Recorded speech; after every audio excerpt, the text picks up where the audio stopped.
Right, well, welcome. I really feel this is such a privilege to be asked to come here and speak at the Isbourne's charity fundraising night. I don't know if anybody you know that much about the Isbourne. I've been speaking here in Cheltenham, one of my favourite places actually. I think I've spoken in Cheltenham more times than in any other city or town in the UK. So it's like a second home for me almost.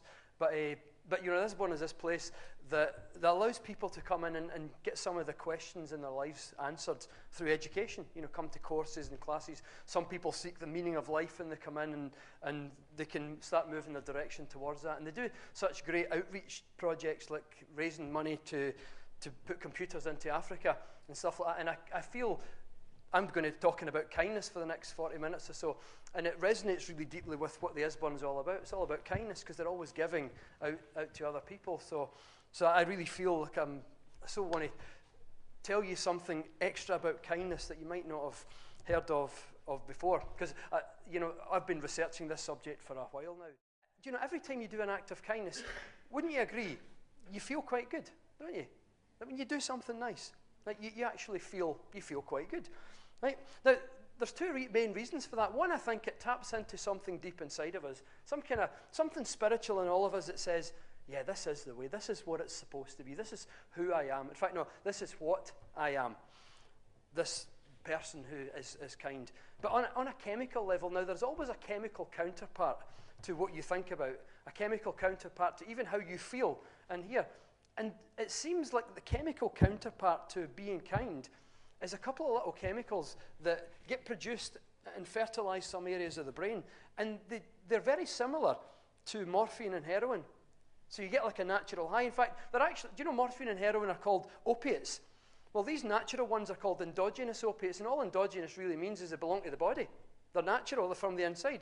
So incredibly, when you do something kind for someone, and it might even be holding a door for someone and smiling, making eye contact, or somebody drops a pen, you pick the pen up and say, here's your pen. Simple act of kindness, but you produce these chemicals in the brain, and they give you a chemical high. Psychologists actually call it helper's high. When you help someone, when you even make a donation, a charitable donation, which you're more than welcome to make actually later on tonight. There is a big box, I'm told, in the next room.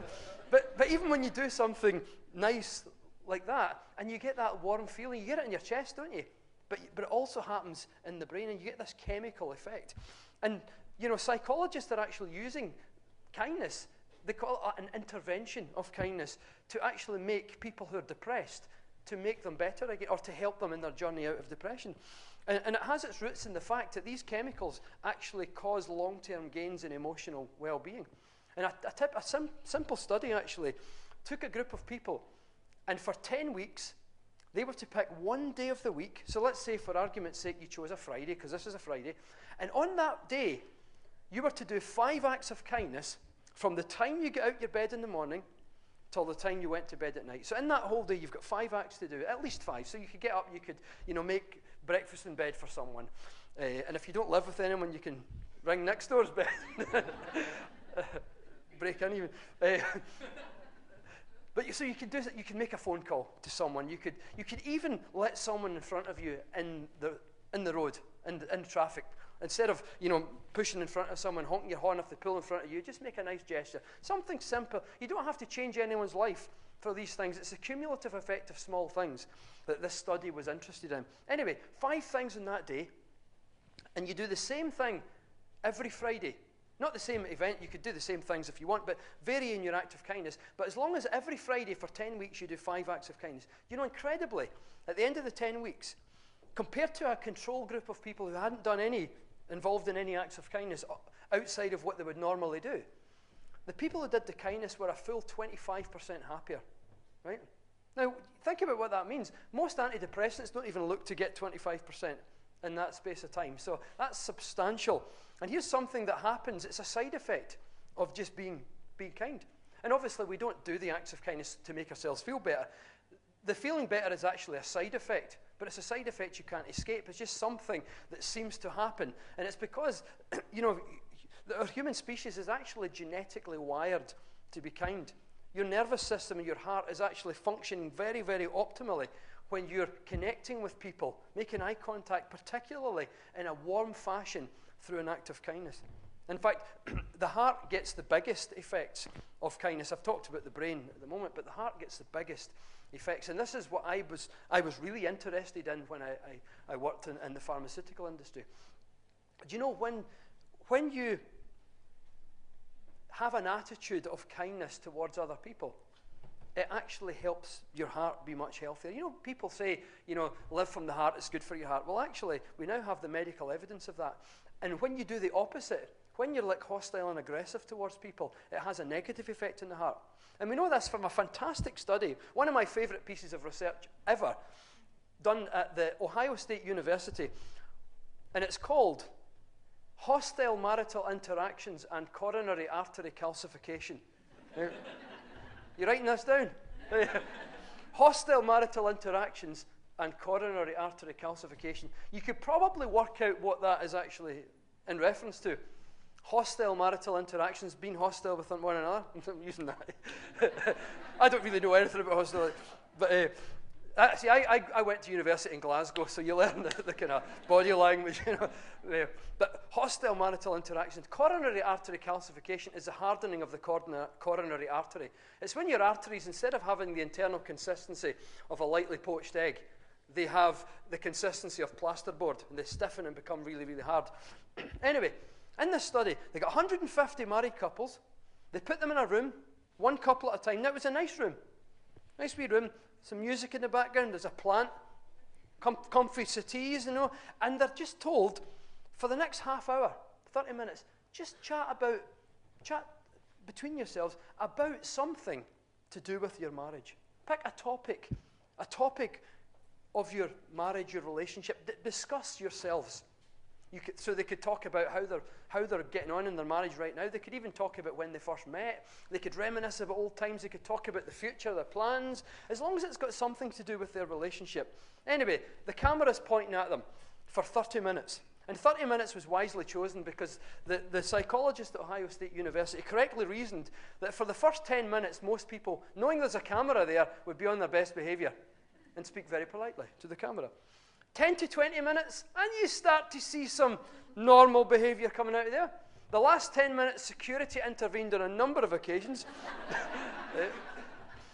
And that last 10-minute slice is all they were actually interested in, because that was supposed to be normal household behavior. So they watch all the videos back, right? And then they start to categorize the couples into the quality of their relationships. And it's polar opposites, because at one end of the extreme, you've got those couples who were termed the hostile aggressives. I mean, they literally hated each other. And if words became objects, then as they spoke, daggers would pin the other to the wall. Typical conversational style would be of the style of sharp, gritty teeth, bare teeth, kind of aggressive and gritty. And that's kind of what it was like. The other end of the extreme, you had those who were most gentle, kind, warm, and compassionate. They spoke more softly. They were tactile. They touched. They were clearly in love and very much supportive of each other in their hopes and dreams. Completely different quality of relationship. But get this. This group over here had very high levels of hardening of the arteries. This group over here had almost none. And see, when you took out of the equation the impact of diet, you know, obesity levels, smoking, drinking, alcohol, even family history, medical records, take all of that out of the equation. The only difference between that group and this group was this group were hostile, aggressive towards each other, and this group were kind and compassionate towards each other. Isn't that extraordinary? That as we soften towards each other, so we soften on the inside. And as we harden towards each other, so we harden on the inside as well. And it's one of my favorite symmetries in science. You know, that the body is seemingly mirroring what starts up here and in here. It's our attitude towards other people. So here you have now medical evidence of how being kind, being gentle and warm towards, especially the people that you have relationships with, not necessarily people that you're in romantic relationships with, but family members, with friends.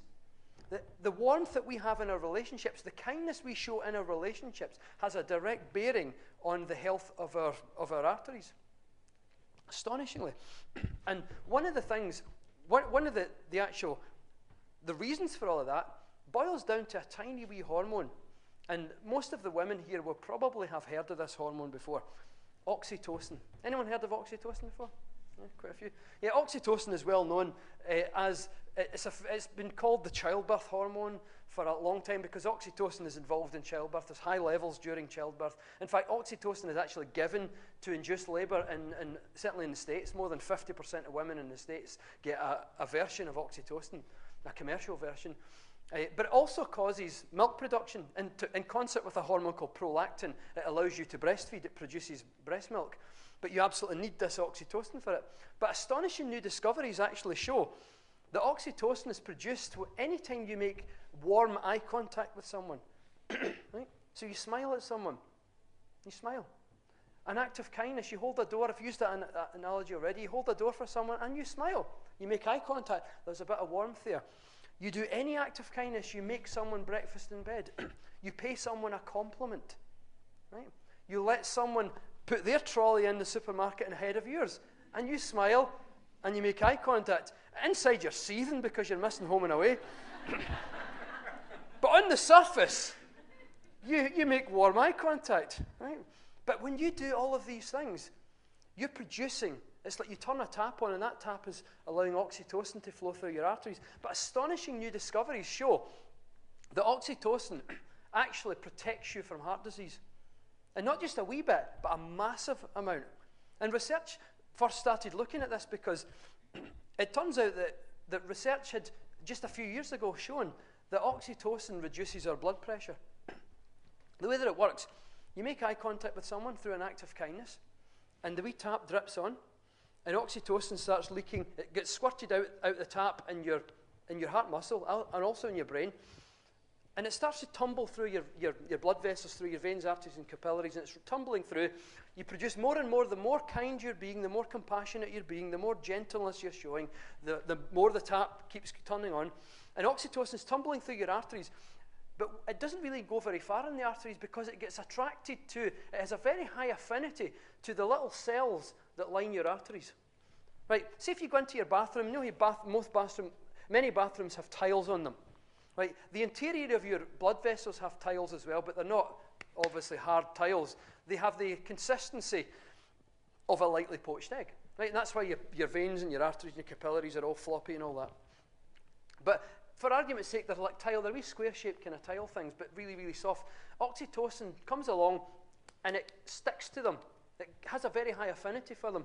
See, when it does that, your cells, when they enjoy oxytocin absorbing into them, they go, ah, just like Tim had us going, ah. Well, when your cells do that, they go, ah. They begin to relax and they squirt out nitric oxide.